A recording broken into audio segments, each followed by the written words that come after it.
My name is Donna Roswell. I was 31 years old, walking along Route 11 with a swollen knee and my 11-month-old daughter on my hip when my father's truck pulled up beside me. My mother-in-law had taken my car 6 months earlier. My husband had taken my phone that very morning. And for half a year, the woman who claimed to love my daughter like her own had been quietly putting together a legal petition to take Lily away from me. She had a family doctor willing to describe me as unstable. She had my car title locked inside her desk. She had church friends who trusted every word she said. What she didn't know was that I had been keeping records of my own. 52 entries. Clinical format, dated and signed. What happened at that courthouse the next morning left every person in the gallery silent. Welcome back to Calm Drama Stories, the channel where ordinary women face extraordinary betrayals and prevail through patience, principle, and paperwork. If you've ever been told you should be grateful for the bare minimum, this story is for you. Leave a comment and don't forget to subscribe. I know what some of you may be thinking. Why didn't she just leave? Stay with me, because by the time I understood what was happening, leaving wasn't the difficult part. The difficult part was leaving with my daughter, and that required planning. I should begin at the start. My mother, Ruth Caldwell, died from ovarian cancer when I was 14 years old. One Tuesday, she was braiding my hair before school. 6 months later, I stood at her graveside holding my little brother Tyler's hand while he asked when Mom was coming back. He was 10 years old. My father, Ray Caldwell, was the county sheriff. He worked double shifts. He grieved alone in his truck before coming inside the house. So, I cooked dinner. I packed Tyler's lunches. I learned how to sign permission slips, check homework, and keep the house quiet enough that when Dad finally sat down at the kitchen table at 9 o'clock, he could close his eyes for a moment without worry. That's where it began. The thing my therapist would later call over-responsibility. The belief that if I worked hard enough, stayed organized enough, and anticipated every need before it became a crisis, I could keep anything together. I graduated high school with a 3.8 GPA and a scholarship to the nursing program at Blue Ridge Community College. By 23, I had earned my RN license. By 25, I was working on the medical surgical floor at Shenandoah Valley Community Hospital, pulling 12-hour shifts and returning home to a clean apartment and a budget spreadsheet taped to my refrigerator. I met Anthony Roberts at a hardware store on a Saturday in March. I was buying primer to repaint Dad's guest bathroom. He was restocking PVC elbows for a plumbing job. He had rough hands and an easy laugh, and he carried my paint cans to the car without being asked. He felt like home, the kind you build from scratch, not the kind you inherit. He never talked about his father. I should have asked why, but I was 27 years old. I had a degree, a steady paycheck, and a father who taught me to check the oil before checking the weather. I thought I knew what a good man looked like. Anthony introduced me to his mother on a Sunday afternoon in April. The house sat at the end of a gravel road outside Woodstock. 2 stories, white siding, green shutters, a porch swing that didn't swing because the chains were locked. Lorraine Roberts opened the door before we even knocked. She was 60 years old, silver hair pinned tightly in place, a dish towel folded neatly over her shoulder like part of a uniform. The kitchen smelled like bleach. Not the clean kind that tells you someone mopped the floor. The kind that tells you someone scrubbed until the surface forgot what had been there before. She had assigned seating. She told Anthony where to sit, handed me a glass of water without asking if I wanted one, and said grace before I had even unfolded my napkin. Belle, Anthony's younger sister, sat in the corner chair with her phone resting in her lap. She was 26 at the time. She watched me the way a security camera watches a hallway. Steady, unblinking. Lorraine asked about my work. She knew the name of my nursing program, my supervisor, even my hourly wage. Anthony must have told her everything. She smiled across the mashed potatoes and said, "It's so nice Anthony finally brought home someone useful." After dinner, I offered to help wash the dishes. Lorraine placed her hand lightly on my wrist. The pressure was gentle but exact, like a blood pressure cuff tightening into place. "Oh, honey," she said, "you don't need to do that. You should be grateful we welcome you here." She said it sweetly. She said it with a smile. and I heard it the way you hear a smoke detector in someone else's house. Distant. Not yet your problem. I should have paid more attention. She said welcome, the way a landlord says lease. We married the following October. I was 28 years old. The ceremony was small, a country church. Dad walked me down the aisle. Tyler read a poem. 40 guests attended. Lorraine sat in the front row and cried. I thought those tears came from joy. Anthony suggested we move into his mother's house. Just until we save for a down payment, he said. 6 months, tops. I did the math. His plumbing income plus my nursing salary minus rent. Living with Lorraine would allow us to save $12,000 in 6 months. It seemed reasonable. The first 3 months went smoothly. Lorraine cooked. She did laundry. She kept the downstairs spotless and brought fresh towels to our room upstairs without being asked. I told myself it was generosity. Then small things began to change. My car key disappeared from the brass rooster hook by the front door. A small painted rooster, beak open, tail raised, one empty hook where my key used to hang. Lorraine said she moved it to the kitchen junk drawer for safekeeping. The following week, it was in Lorraine's purse. The week after that, I stopped asking. She drove me where I needed to go, or Anthony did. She said it saved gas.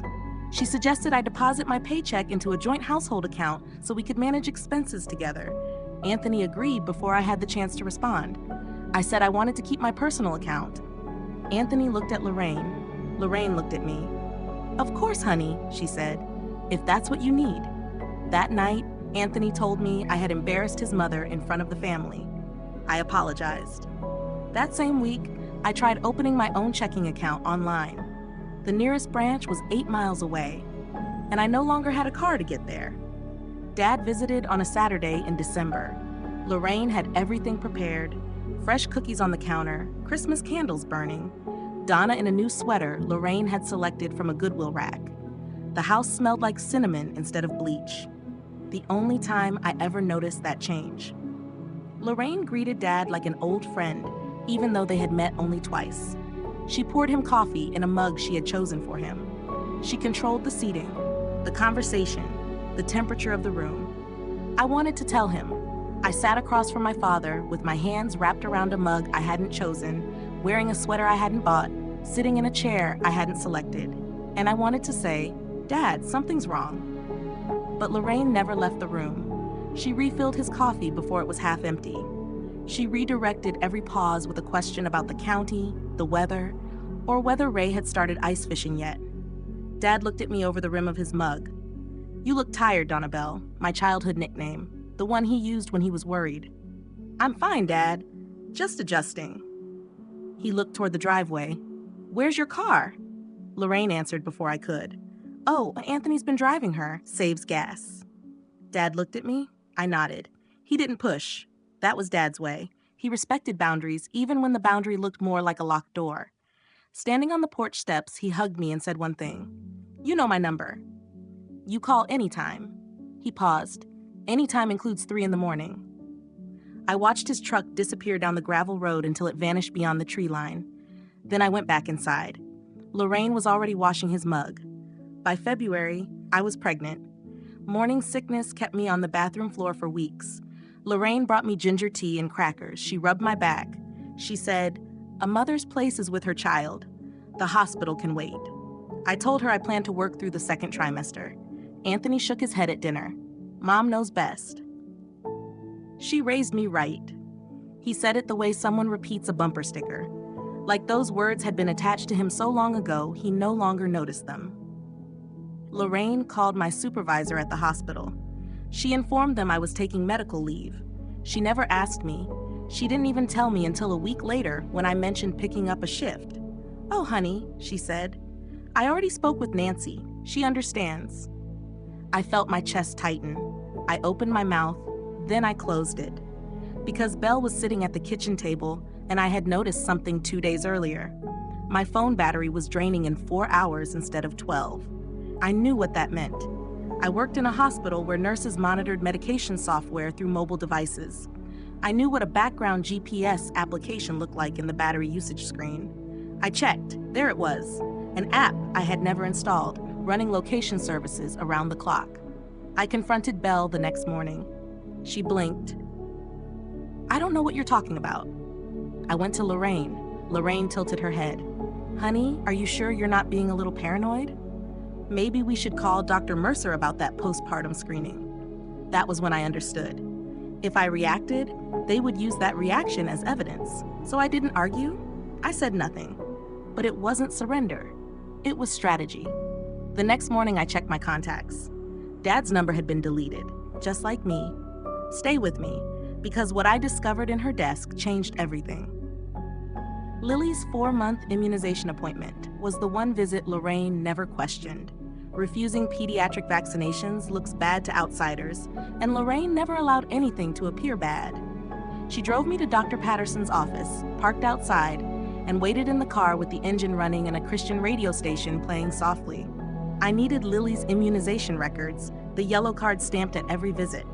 Lorraine kept all of Lily's paperwork inside the study desk. For organization, she said. The appointment was on a Thursday. Bible study was also on Thursday. Lorraine left the house at 9. Anthony was working a job site in Front Royal. Belle was downstairs in the basement wearing headphones, her music loud enough to hear through the floor. I walked into the study. The desk was oak, old, scratched along one edge where a chair had rubbed against it for years. The center drawer was locked. I already knew where the key was. I had spotted it back in October. It was taped with a strip of masking tape beneath the kitchen junk drawer, hidden behind batteries and takeout menus. Lorraine hid it the same way people hide spare keys under a doormat. It's only hidden from people who aren't looking. I peeled it off, returned to the study, slid the key into the lock, turned it, and opened the drawer. Lily's immunization card sat right on top. That was what I came for. But underneath it, inside an unlabeled manila folder, was something else. I lifted the folder. It felt heavier than it should have. Inside were 3 documents. The first was a printed petition for emergency temporary custody of Lily Marie Roberts, typed on the letterhead of Hargrove and Settle, attorneys at law, Woodstock, Virginia. The grounds were listed in numbered paragraphs. Mother exhibits signs of postpartum psychosis, has refused recommended treatment, and poses a material risk to the health and safety of the minor child. The document was unsigned. It had been dated 12 days earlier. The second document was my car title. My name, Donna Elizabeth Roswell, was printed on the owner line. The title Lorraine told me was at the DMV waiting for transfer paperwork. It had never left that drawer. The third document was a letter on Dr. Mercer's office stationery addressed to the Honorable Judge William R. Carson of the Shenandoah County Juvenile and Domestic Relations Court. In the letter, Dr. Mercer outlined professional concerns regarding my mental health. He cited signs of emotional instability, detachment from my infant, and resistance to intervention from family members. He was a family physician. He was not a psychiatrist. He was not a psychologist. He did not hold a license that allowed him to diagnose postpartum psychosis. I read the letter twice. My hands shook, not from fear, but from recognizing exactly what I was seeing. This wasn't a family worried about me. This was a case file, and I was the defendant in proceedings I didn't even know had begun. I found an old digital camera in the junk drawer, no tracking apps on a camera. I photographed every page. Then I returned everything exactly as I found it. I locked the drawer, returned the key, taped it back underneath the junk drawer using the same strip of masking tape. As I walked upstairs, I passed the empty brass rooster hook. For 6 months, I had looked at that hook and felt loss. Now I looked at it differently. I was looking at evidence. That night, after Lorraine went to bed and Anthony's breathing settled into the deep rhythm of sleep, I sat on the bathroom floor with the notebook on my knees and wrote entry 31. I documented the custody petition, the car title, and Dr. Mercer's letter. I recorded the dates on each document, the letterhead, and the exact language used. I cross-referenced Dr. Mercer's credentials against the diagnosis he implied. Family physician, board certified in general practice, no psychiatric specialty. No authority to diagnose postpartum psychosis under DSM-5 criteria. Letter presents a scope of practice concern. My SOAP log now contained 47 entries covering 5.5 months. I needed a lawyer. I couldn't call one from any phone in that house. The next opportunity came during Lily's real immunization appointment. not the staged wellness visit Lorraine arranged with Dr. Mercer. At the pediatrician's office the following week, Lorraine drove and parked outside with the engine running as usual. I carried Lily inside. After the nurse completed the vaccinations and Lily stopped crying, I asked to use the restroom. The receptionist pointed down the hallway. I walked past the restroom. At the end of the hall was a small alcove beside the back office. A phone sat on the counter next to a fax machine and a jar of lollipops. I dialed the Virginia Family Violence Hotline. The call lasted 2 minutes and 40 seconds. A woman whose name I didn't catch gave me the number for Margaret Hale, a domestic violence attorney handling pro bono cases through a legal aid clinic in Harrisonburg. I repeated the number twice, then I hung up. I memorized it while walking back to the exam room. I picked up Lily, thanked the nurse, and returned to Lorraine's car. "She's healthy," I said while buckling Lily into her seat. "Growing perfectly." Lorraine smiled. "Good, I was worried, with everything going on with you." I smiled back. It was the most genuine smile I'd worn in months. Over the next 2 weeks, I made 4 calls to Margaret Hale. The first came from the pediatrician's office during a follow-up weight check. The second was from Piggly Wiggly during one of Lorraine's supervised grocery trips with Belle. I told Belle I needed the restroom and used the courtesy phone near the deli counter. The third and fourth calls came from Mrs. Fielding's house next door. Twice I walked over carrying Lily and told Lorraine I was borrowing eggs. Mrs. Fielding was 73, half deaf, and happy for company. She let me use her kitchen phone while she held Lily and sang off-key hymns in the living room. Margaret listened the way nurses listen during intake, without interruption, without judgment, writing everything down. I read every entry to her over the phone: date, time, subjective, objective, assessment. 47 entries. When I finished, she was silent for a moment. Then she said, "This is the most organized, coercive control documentation I've ever received from a client. You wrote it like medical records." I replied, "I am medical records." Margaret explained the plan. First, I needed to leave the house before filing anything. If we filed while I was still living under Lorraine's roof, retaliation would be immediate, and I could lose access to Lily. Second, once out, we would file for an emergency protective order based on a pattern of coercive control, isolation from transportation, employment interference, financial restriction, medical gaslighting, and electronic surveillance. Third, we would simultaneously petition for temporary sole custody. The clinical log would be the centerpiece. Then Margaret said the thing that put a deadline on everything. The petition Lorraine has. If she files first, you'll be defending yourself instead of taking action. We need to move within a week.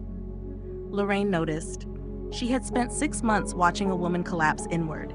Now that woman was standing straighter, sleeping through the night, and looking across the kitchen table with a calm she hadn't seen before. "You seem different, Donna," she said one Tuesday morning while pouring coffee she hadn't offered me in weeks. "Almost cheerful." "Lily slept well," I said. Lorraine studied me. Then she tightened control. No more solo grocery trips. Belle would accompany me and remain within arm's reach. She checked the desk drawer. Everything was exactly where it belonged. I had been careful. She called Dr. Mercer and arranged another home visit. That evening at dinner, Belle gave her report. She went to Mrs. Fielding's for 20 minutes on Tuesday, just for eggs. Lorraine turned toward me. "Mrs. Fielding called to check on you? That's the second person this month who mentioned you seemed off." She placed her fork down. "Maybe it's time we spoke with a professional, Donna. A real one. For your own good." Anthony nodded. "Mom's right. We just want what's best." I chewed. I swallowed. I rested my napkin on my lap. "I appreciate the concern," I said. Neutral. Measured. The same voice I used when a patient was escalating and the charge nurse hadn't arrived yet. That night, Lily was asleep. Anthony was showering. I stood in the hallway outside the study. Through the closed door, I heard Lorraine speaking on the phone. Her voice was low, but the floor vent carried the sound. "I think we should file that petition this week before she does something rash." I stood in the dark hallway with my hand against the wall and my heart pounding. The clock Margaret warned me about wasn't ticking anymore. It was ringing. The next morning, I made a decision. I woke before anyone else. I nursed Lily in the gray morning light. I dressed her in a warm onesie and packed a small bag. Diapers, formula, a change of clothes. The spiral notebook wrapped in a plastic bag. I tucked everything beneath a blanket in the stroller beside the door. Anthony came downstairs at 7. He ate cereal standing at the counter. Lorraine came down at 7:30, already dressed, already alert, already watching. I waited until 8. I picked up Lily, settled her on my hip, and headed toward the front door. Anthony stood in the kitchen doorway. "Where are you going?" "Taking Lily for a walk. Mom said you should stay inside today. Dr. Mercer's coming this afternoon." I shifted Lily to my other hip. "I'll be back before then." I stepped toward the door. Anthony moved into the opening. Not casually, deliberately. His shoulder filled the space between the wall and the hinge. I tried to step around him. He grabbed my arm hard. His fingers wrapped above my elbow and pulled downward. My foot caught the edge of the doorway. My knee struck the wood, a sharp crack of bone against oak. I fell to one side, twisting my body to keep Lily from hitting the floor. Pain shot from my kneecap up through my thigh. Lily screamed. I stood up. Anthony released my arm. He looked at his hand as if it belonged to someone else. I didn't wait to hear the rest. I picked up Lily, grabbed the stroller bag, and pushed past him through the door. He didn't follow. I looked back once from the gravel driveway. He stood in the doorway staring at his open palm. Route 11 ran north and south through the valley. 2 lanes, no sidewalk. Gravel shoulders damp with morning dew. The July heat had arrived early that year. By 8:15, the asphalt was already giving off warmth. I limped. My right knee was swelling beneath the skin, hot to the touch, the kind of joint effusion I had documented on intake forms hundreds of times. Lily sat quietly on my left hip, her fist gripping my collar. I headed south toward town. Town was 3 miles away. Dad was 12. I couldn't walk 12 miles with a baby and an injured knee. I might manage 3. The gravel crunched beneath my sandals with every step, small, sharp sounds, like something tiny breaking again and again. I had been walking about 20 minutes when I heard an engine, a blue Ford F-150, 10 years old. A dent in the right fender from the time Tyler backed into a mailbox in a Walmart parking lot. I knew that truck as well as I knew my own heartbeat. It slowed and pulled beside me. The passenger window rolled down. Dad looked at me, then at Lily, then at my knee, swollen to nearly twice its normal size above my sandal strap. His jaw tightened. The muscle in his cheek flexed the way it had when he stood beside Mom's casket and promised himself he wouldn't cry in front of us. "Donabelle, where's your car?" "My mother-in-law took it," I said. "She said I should be grateful they let me live there." Dad stayed quiet. Engine idling, one hand on the wheel, one on the gear shift. 3 seconds, 4. "Get in." A pause. "This ends tonight." He said it the same way he used to say lights out when I was 9 years old. Calm, final, non-negotiable. I opened the passenger door. The car seat was still in the back. He had kept it there since Lily was born, just in case. I buckled Lily in, got into the truck, closed the door, and he drove. For the first 5 minutes, he said nothing. Then, "Tell me everything." That night, Lorraine filed her petition. Margaret called me at Dad's house about an hour later to tell me, and I would be lying if I said I didn't feel the ground shift beneath me. But here's something I learned from being a nurse. The first person to write in the chart doesn't win. The person with the accurate chart wins. If you've ever had to fight for something that should have belonged to you from the beginning, keep watching. The next morning, I put on my scrubs. Not because I was going to work, because scrubs are my uniform. And a uniform reminds you who you are when everyone else is trying to tell you something different. Navy blue top, drawstring pants, white sneakers. Dad made coffee and scrambled eggs. Lily sat in a high chair he had borrowed from a neighbor overnight. Margaret arrived at 8:15 carrying a binder she had assembled from my notebook entries, printed, indexed, organized with colored tabs. The photographs from Lorraine's desk had been printed on glossy paper, the custody petition, the car title, Dr. Mercer's letter. "Judge Carson's docket," Margaret said, 10 o'clock. "Both petitions will be heard together." "Lorraine's and yours, the same hearing," I nodded. "Who's representing her?" "Douglas Hargrove. He handles Lorraine's real estate and estate planning. Family law isn't his main practice area."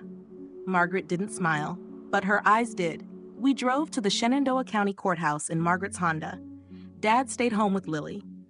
I walked through the metal detector in scrubs and sneakers while a bailiff checked the binder. The courtroom was small, 20 seats in the gallery, fluorescent lights, a water stain on a ceiling tile above the judge's bench. Lorraine was already there. She wore a charcoal blazer and pearl earrings. Her hair was perfect. Her posture was perfect. Anthony sat beside her wearing a sport coat I had never seen before. Belle sat behind them with her phone resting in her lap. Douglas Hargrove, silver-haired and dressed in a navy suit with monogrammed cufflinks, shuffled papers at the petitioner's table. I sat beside Margaret at the respondent's table. I placed the binder on the table, folded my hands. I walked into that courtroom wearing scrubs and sneakers. Lorraine wore pearls, but I had something she didn't. 52 pages of truth. Dated. Signed. Judge William Carson entered at 10:03, gray beard, reading glasses, a voice like gravel being raked across stone. He announced that both petitions would be heard one after the other. Lorraine's first, mine second. Douglas Hargrove stood and presented Lorraine's case. He was professional, prepared, and working from a strategy that assumed nobody would check the details. Your Honor, my client is a concerned grandmother seeking emergency custody of her infant granddaughter. The child's mother has displayed troubling behavior, social withdrawal, refusal of medical evaluation, and resistance to family support. Dr. Gregory Mercer, the family's physician, has provided a professional assessment documenting these concerns. Hargrove submitted Dr. Mercer's letter. He submitted Belle's photographs, the ones showing me with messy hair and exhausted eyes. He submitted written statements from 2 church acquaintances who described me as withdrawn and unlike myself. Then Lorraine took the stand. She was convincing. She cried at the right moments, paused at the right moments, spoke with careful restraint. Your Honor, she said, I love my granddaughter more than anything in this world. I only want to make sure she's safe. Her mother, Donna, is a sweet girl, but she hasn't been well. We've tried to help. We've tried everything. But she refuses. And I'm terrified that if we don't act, something terrible could happen to that baby. A murmur moved through the gallery. Pastor Jim Whitfield, seated in the 3rd row, nodded. Judge Carson's expression never changed. He wrote something on a yellow legal pad, then looked up. Respondent's counsel. Margaret stood, buttoned her jacket, looked at me. Miss Roswell, your witness. I stood, smoothed the front of my scrubs the same way I always did before entering a patient's room. A habit, a ritual, a reminder that I was ready to do my job. I picked up the binder, walked to the witness stand, sat down, placed the binder on the rail in front of me, opened it to the first tab. Margaret stepped forward. Miss Roswell, can you tell the court about the conditions you experienced in the Roberts household over the past 6 months? I looked around the courtroom. Lorraine watched me the same way she watched me in the kitchen, evaluating, calculating, waiting for a crack. Anthony stared at the table. Belle typed on her phone. Pastor Jim leaned forward. Judge Carson's pen hovered over the page. I remembered what Dad told me the night before after Margaret left. You've documented this for 5 months. You know this case better than anyone in that room. I thought about Lorraine in the kitchen that April afternoon, her hand on my wrist. You should be grateful we welcome you here. I thought about Anthony blocking the doorway, his hand on my arm, my knee striking the wood. I thought about Route 11, the gravel under my sandals, Lily's hand wrapped around my collar, and I thought about the spiral notebook hidden in a box of maxi pads beneath a bathroom sink in a house where I would never sleep again. I opened my mouth, and I spoke the way I charted: date, time, observation, assessment. No tears, no trembling, just facts, organized exactly the way I had been trained. Entry 1, dated April 14. Subjective, Lorraine Roberts stated, quote, "You should be grateful we let you live here," end quote. Statement made during our first family dinner. Objective, within 2 weeks of moving into the home, my vehicle keys were removed from a common area. Mrs. Roberts stated they had been moved for safekeeping. The keys were never returned. My vehicle title, registered in my legal name, was removed from my possession and stored inside a locked desk drawer in Mrs. Roberts' study. Assessment, isolation from independent transportation. Margaret stood beside me, guiding the testimony.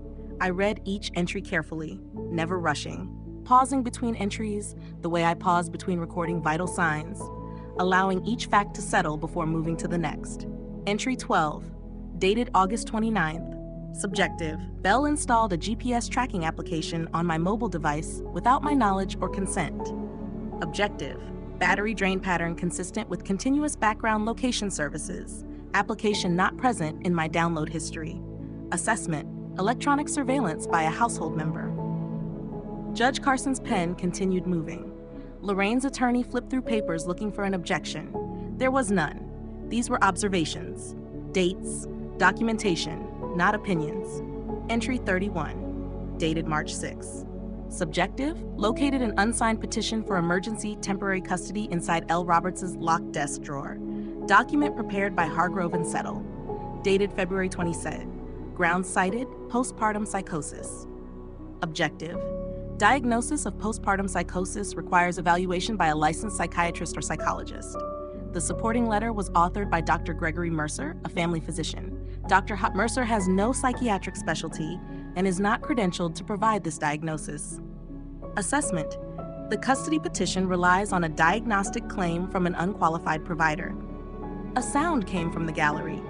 Pastor Jim's chair creaked. I looked up. His expression had changed. He wasn't nodding anymore. Margaret handed me a printed photograph, one showing the custody petition beside my car title, both photographed inside Lorraine's desk drawer. This is the petition Mrs. Roberts prepared to obtain custody of my daughter. And this is my vehicle title, in my name, which she told me was at the DMV. The courtroom remained silent for several seconds. Then Lorraine stood. Douglas Hargrove reached for her arm. She pulled away, the way she pushed aside anything that interfered with control. That is a lie. Her voice cracked on the second word. She broke into my desk. She had no right to go through my private belongings. Judge Carson set down his pen. Mrs. Roberts? I raised that boy. Lorraine pointed toward Anthony, who seemed to shrink inside his sport coat. I gave them a roof. I gave them food. I gave them everything. And this is how she repays me? By sneaking around, Mrs. Roberts. Judge Carson's voice sounded like a door closing. Sit down or I will have you removed. The bailiff shifted his weight in the corner. Lorraine trembled. Her hands were clenched at her sides. The tendons in her wrists stood out beneath her skin. Even from several feet away, I could smell bleach. She had scrubbed her hands that morning. The same ritual, the same attempt to control every surface around her. But she couldn't control this one. She's sick, Lorraine whispered. Can't you see that? She's manipulating every one of you. She sat down. Hargrove leaned over and whispered something to her. She shook her head. In the gallery, Pastor Jim sat back in his seat. His hands were no longer clasped in support. They rested open on his knees. Uncertain, I sat on the witness stand with the binder closed, my hands folded, my breathing steady. I waited. The contrast was impossible to miss. Lorraine was shaking. I was still. The balance of power had shifted. Margaret stood for her closing argument. She kept it brief. Your Honor, Miss Roswell has presented 52 documented incidents of coercive control spanning 6 months. The pattern includes confiscation of transportation, termination of employment without consent, financial restriction, electronic surveillance, social isolation, and medical gaslighting by an unqualified provider. The petitioner's custody request relies upon a diagnostic assessment written by a family physician who lacks the qualifications to make a psychiatric diagnosis. Additionally, the physical escalation documented in Miss Roswell's most recent entry, and visible today through her knee injury, meets the standard for an emergency protective order under Virginia Code Section 16.1-279.1. Judge Carson reviewed his notes for nearly 90 seconds. The court waited. Then he ruled. First, Lorraine Roberts' petition for emergency custody is denied. Grounds insufficient. The court finds no credible medical evidence supporting the allegation of postpartum psychosis. Dr. Mercer's letter does not meet the diagnostic standard required for emergency custody.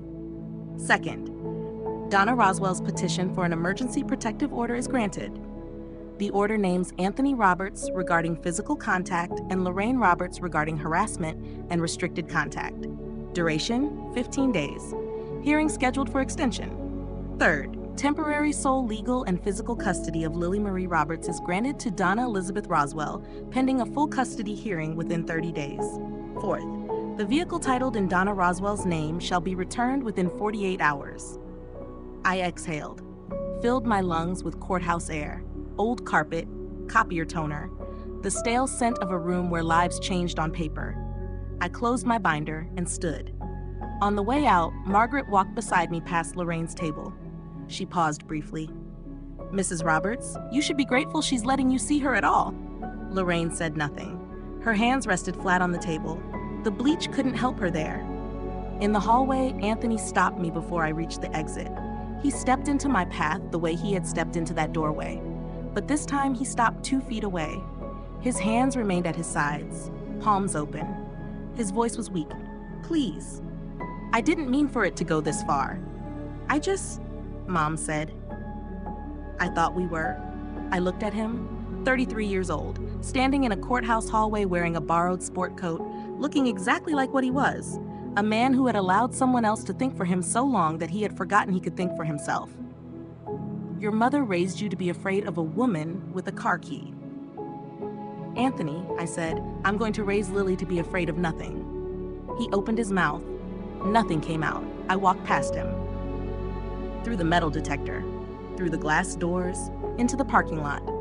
The July sun reflected off the asphalt. The air smelled like hot pavement and freedom. Belle leaned against Lorraine's car with her phone in her hand. For the first time in 6 months, she had nothing to report. She looked at me. I looked at her. Neither of us spoke. There was nothing left to say that the courtroom hadn't already said better. Dad sat on a bench outside the courthouse holding Lily and feeding her a bottle warmed in the truck's cup holder. He looked at my face. He didn't ask questions. He simply nodded. The same slow nod he gave me at nursing school graduation, at Mom's funeral, and at the altar on my wedding day. The nod that said, "I see you. I'm proud of you." I picked up Lily. "Hey, baby girl." "Mama's here." Pastor Jim stepped out of the courthouse behind me. His face looked tired. "Donna, I didn't know. I'm sorry I didn't see it sooner." I shifted Lily on my hip. "You believed what you saw, Pastor. Most people do." He started to say something else, but I was already walking toward Margaret's car. Dad followed carrying the diaper bag. We drove north on Route 11, the same road I had limped down 26 hours earlier. The asphalt looked the same. The gravel shoulders looked the same. The valley stretched wide and green on both sides. But now I sat inside a car, a seatbelt across my chest, my daughter behind me, a court order in a binder on my lap, and I was choosing every mile. 2 weeks later, Lily and I moved into a 1-bedroom apartment on Cedar Street, 4 miles from Dad's house. The landlord was a retired school teacher named Mrs. Gaines. She accepted the first month's rent and said, "The porch gets wonderful morning light." I bought a key hook from the same hardware store where I had met Anthony 4 years earlier. A simple brass hook. No rooster, no decoration, just a hook and 2 screws. I installed it beside the front door on the first night. Then I hung my car key on it. The same key Lorraine had kept in her purse for 6 months. The car was returned to Dad's driveway 46 hours after the ruling. Anthony dropped it off without saying a word. It still smelled like Lorraine's air freshener. I drove it home with the windows down. In the weeks that followed, the legal process continued. Margaret filed for divorce through a domestic violence legal aid grant. The emergency protective order became a full protective order. 2 years. No contact from Anthony or Lorraine. Lorraine's custody petition was dismissed with prejudice, meaning she could not file it again using the same claims. I filed a formal complaint against Dr. Mercer with the Virginia Board of Medicine for providing a diagnostic level assessment outside his professional scope. 4 months later, he received a formal letter of reprimand. Belle was included in the protective order because of her role in the electronic surveillance. Her tracking app activity became part of the evidence. She moved out of Lorraine's house in August. Whether by choice or because of Lorraine's embarrassment, I never learned. She found work at a garden center in Strasbourg. Anthony pleaded no contest to simple assault, a misdemeanor. 30 hours of community service, court-ordered anger management. The divorce became final in December. I returned to work at Shenandoah Valley Community Hospital. On my first day back, Nancy met me at the nurses' station. "We held your position." Lorraine called and said you were on medical leave. We couldn't verify it. Your phone was disconnected. Your emails bounced back. So we marked it as suspicious and kept the position open. I started therapy in October. My choice. On my schedule. At an office I drove myself to. Not because Lorraine had been right about me, because she had been wrong. And I needed someone qualified to help me understand how an organized, educated, capable woman could spend 6 months inside a house that kept getting smaller around her and still believe she could fix it from the inside. My therapist gave me an answer. You could. You just needed different tools. That fall, Pastor Jim organized a domestic violence awareness program at the community church.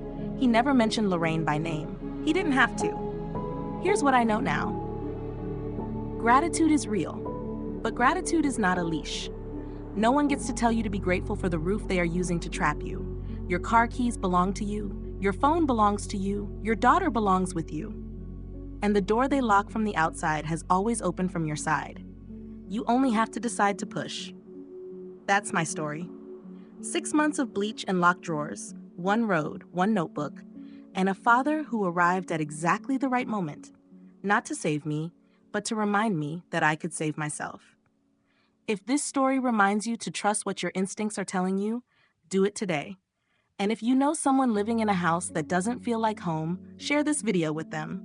Thank you for being here. Leave a comment, subscribe, and I'll see you in the next one. Last night, Lily and I walked up our own driveway.